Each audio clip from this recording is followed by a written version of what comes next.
भगत सिंह को भारतीय दंड संहिता की धारा 129, 302 तथा विस्फोटक पदार्थ अधिनियम की धारा 4 और 6F तथा आईपीसी की धारा 120 के अंतर्गत अपराधी सिद्ध किया। 7 अक्टूबर 1930 को अदालत के द्वारा 68 पृष्ठों का निर्णय दिया, जिसमें भगत सिंह, सुखदेव तथा राजगुरु को फांसी की सजा सुनाई गई। फांसी की सजा सुनाए जाने के साथ ही लाहौर में धारा 144 लगा दी गई।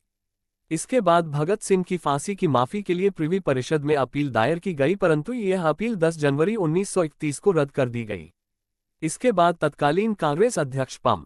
मदन मोहन मालवीय ने वायसराय के सामने सजा माफी के लिए 14 फरवरी 1931 को अपील दायर की कि वह अपने विशेषाधिकार का प्रयोग करते हुए मानवता के आधार पर फांसी की सजा माफ कर दें।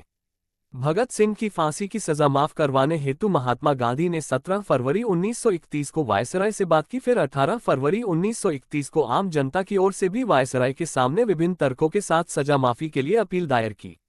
ये सब कुछ भगत सिंह की इच्छा के खिलाफ हो रहा था, क्योंकि भगत सिंह नहीं चाहते थे कि उनकी सजा माफ की जाए।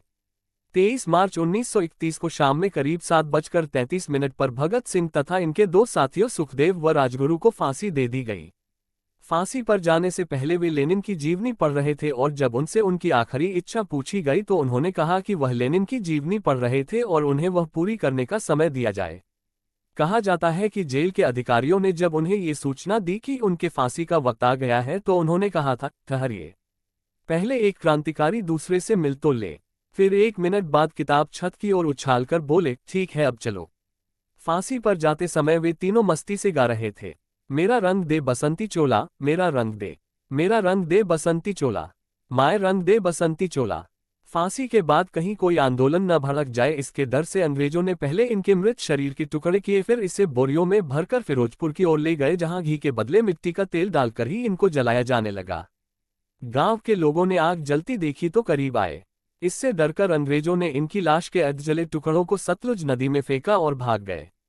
जब गांव वाले पास आए तब उन्होंने इनके मृत शरीर के टुकड़ों को एकत्रित कर विधिवत दाह संस्कार किया और भगत सिंह हमेशा के लिए अमर हो गए। इसके बाद लोग अंग्रेजों के साथ साथ गांधी को भी इनकी मौत का जिम्मेवार समझने लगे।